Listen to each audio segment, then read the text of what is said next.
I stared in absolute shock at the figure standing before me. The face that I had grown up remembering and seeing in photos. The reason I was even in this store in the middle of the night. My brother Travis. Only now he stared at me with black button eyes and a wide smile that would have passed for one of King Creel's. "How can I help you, miss?" he asked me again, tilting his head and waiting for my answer.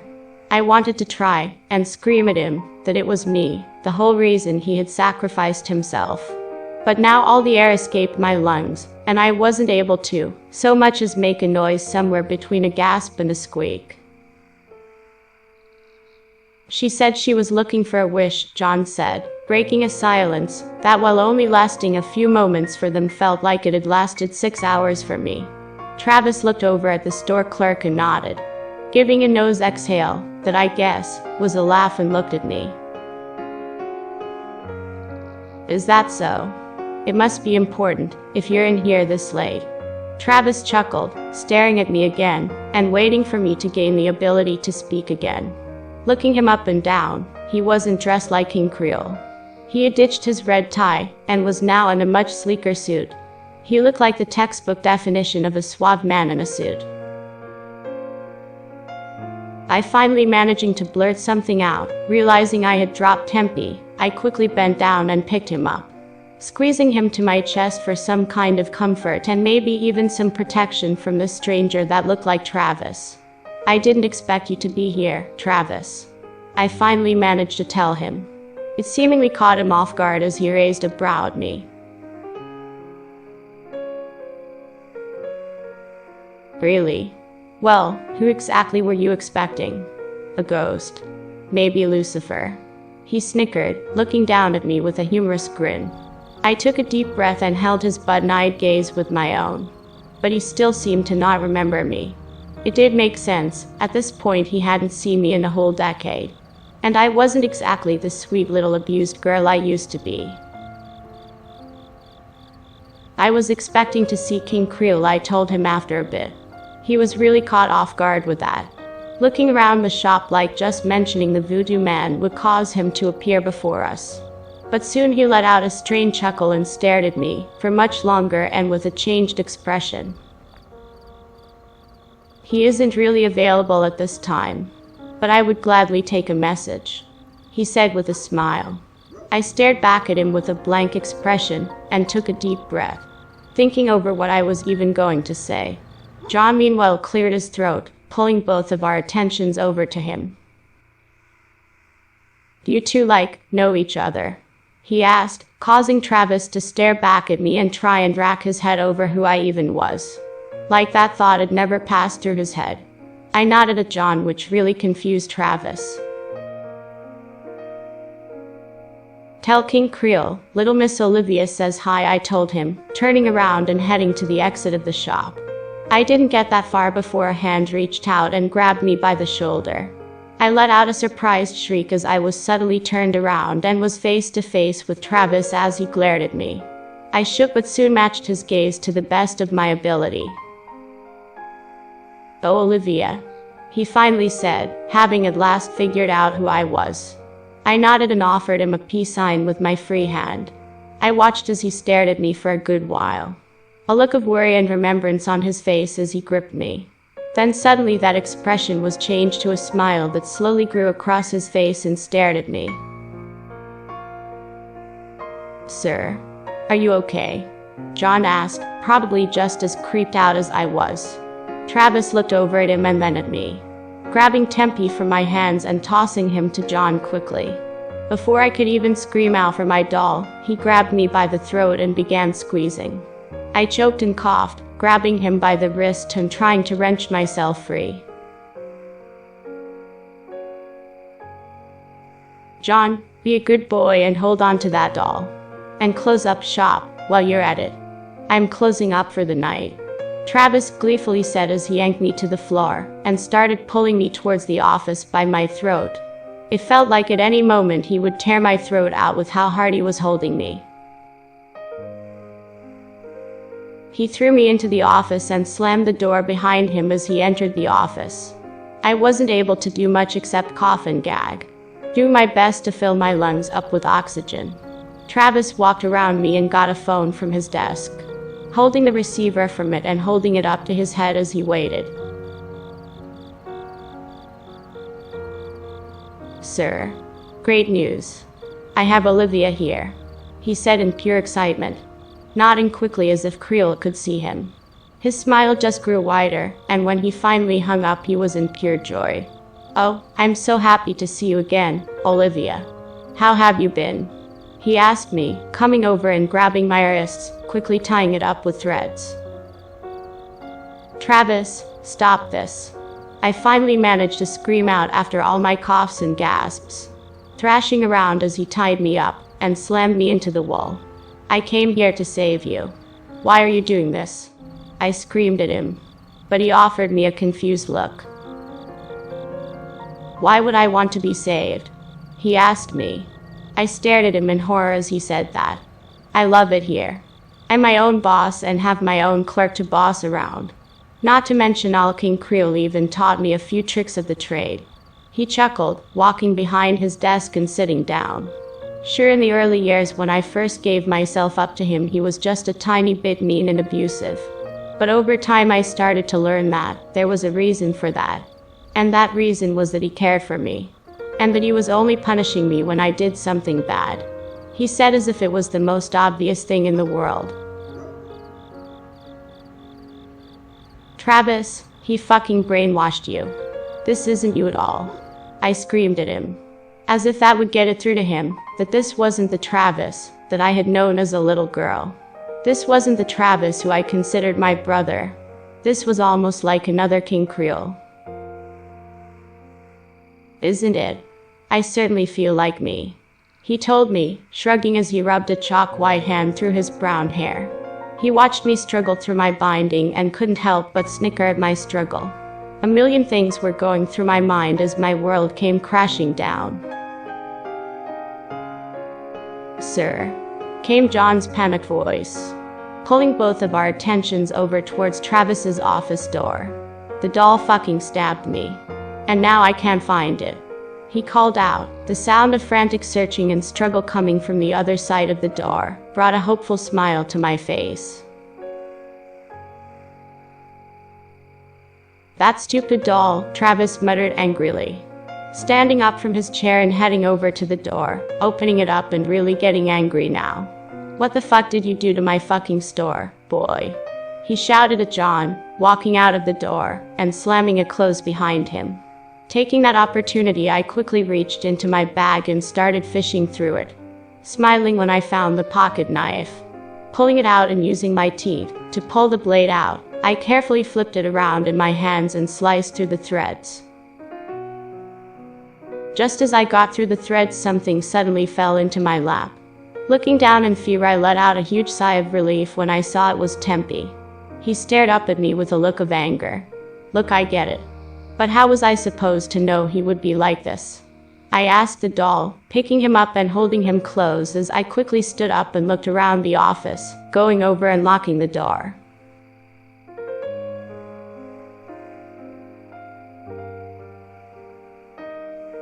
Finally, I started looking for a way out of the office. That didn't take too long since Travis had a window in his office. Although the problem was that he also had bars right outside the window.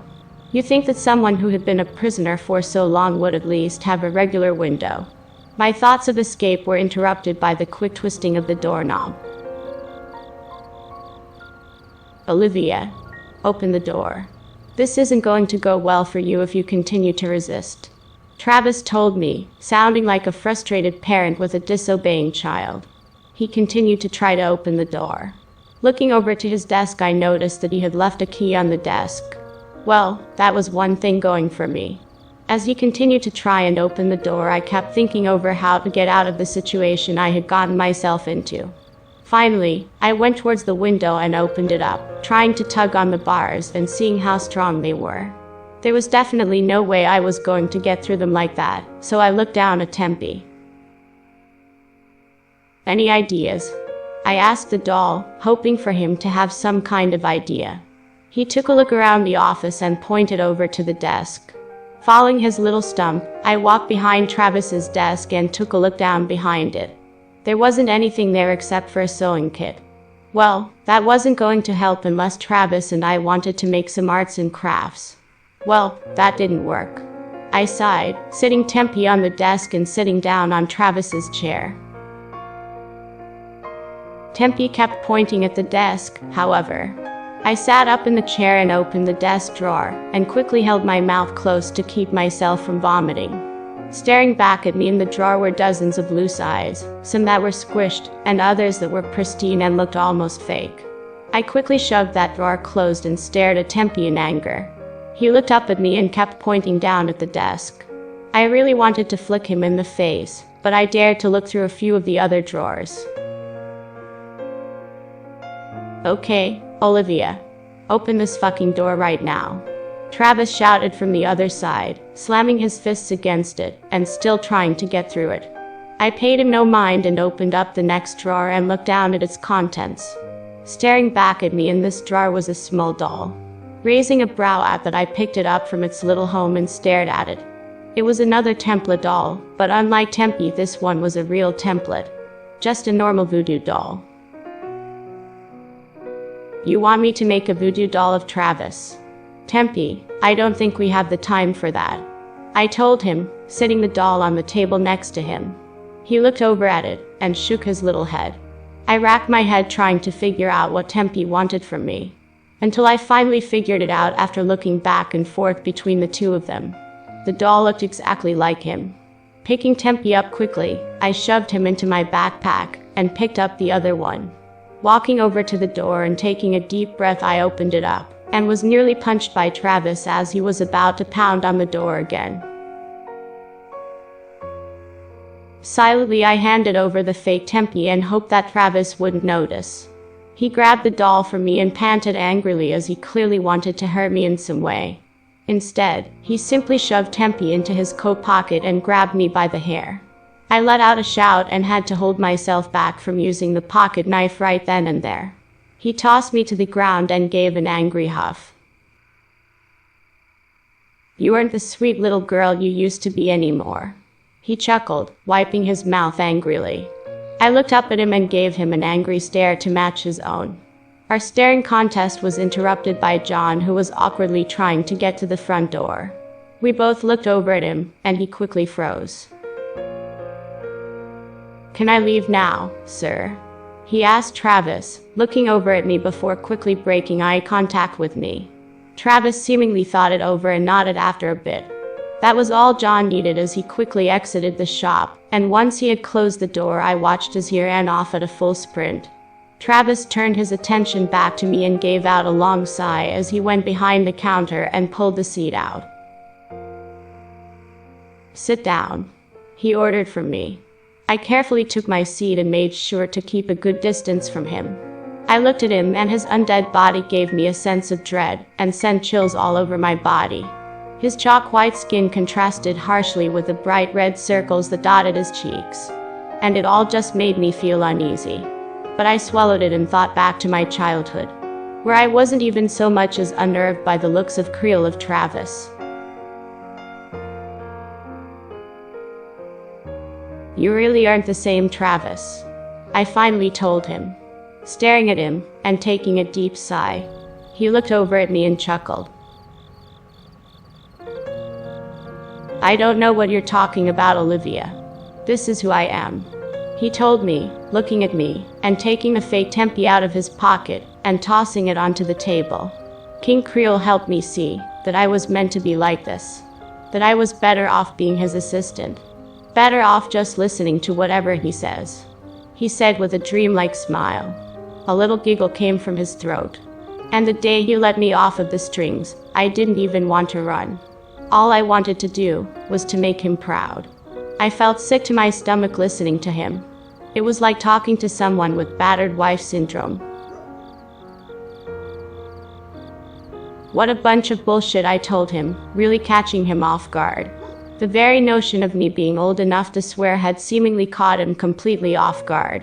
"Travis, do you remember the first time I came into the shop?" Staring at him, I waited for his answer. He seemed to rack his brain trying to remember. I remember that day perfectly. My mother had picked me up from school that day and had stopped at the liquor store across the street from the Voodoo store. She told me to wait at the cashier stand while she went off and bought whatever it is that she wanted to drink that night. As I spoke, I felt Tempe squirming in my backpack but didn't think much of it at that moment. Way too focused on telling Travis my little story.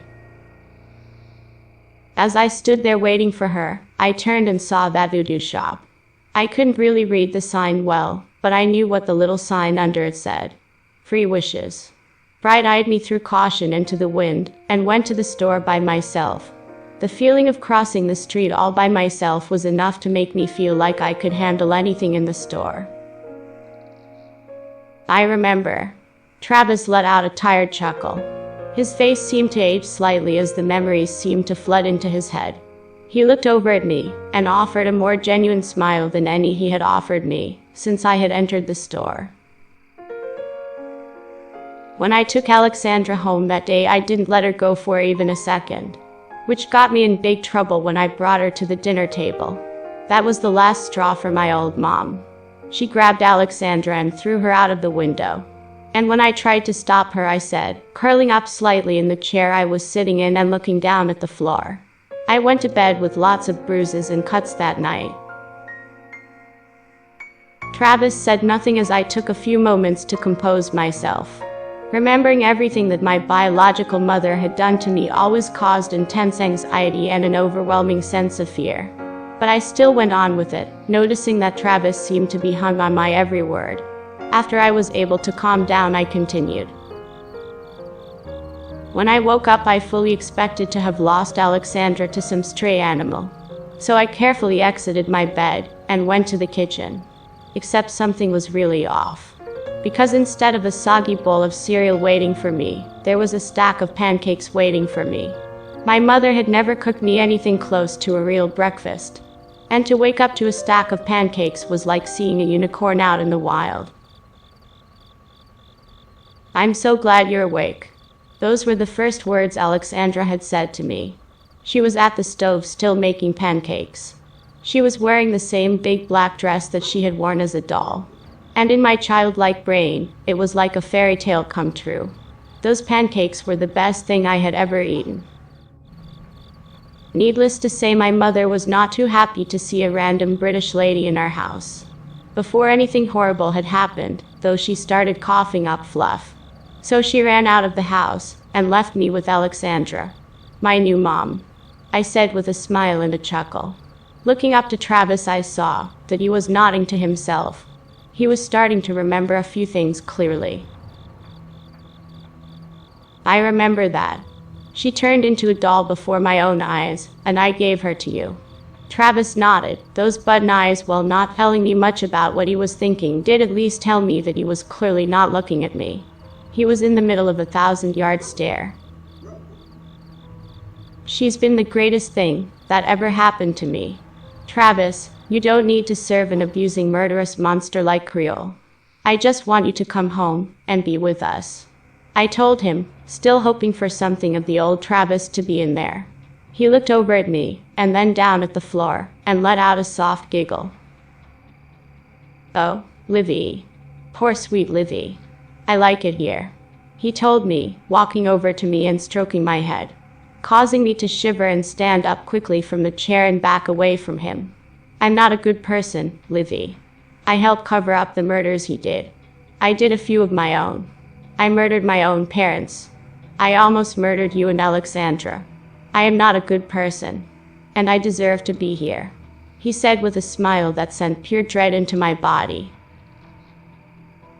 As much as I didn't want to believe him, it all added up. If what his posts and my memories had told me. But I knew a different Travis. The big brother I always wanted. Who played with me, took me to school, and let me visit his college once he had finally gone. College. The friends he made. Turning on my heels, I went to go exit the store, a new plan forming in my mind. And I walked straight into the arms of a white tuxedo. Little Miss Olivia. It truly is a pleasure that you decided to come and give us a visit. King Creole hummed to me.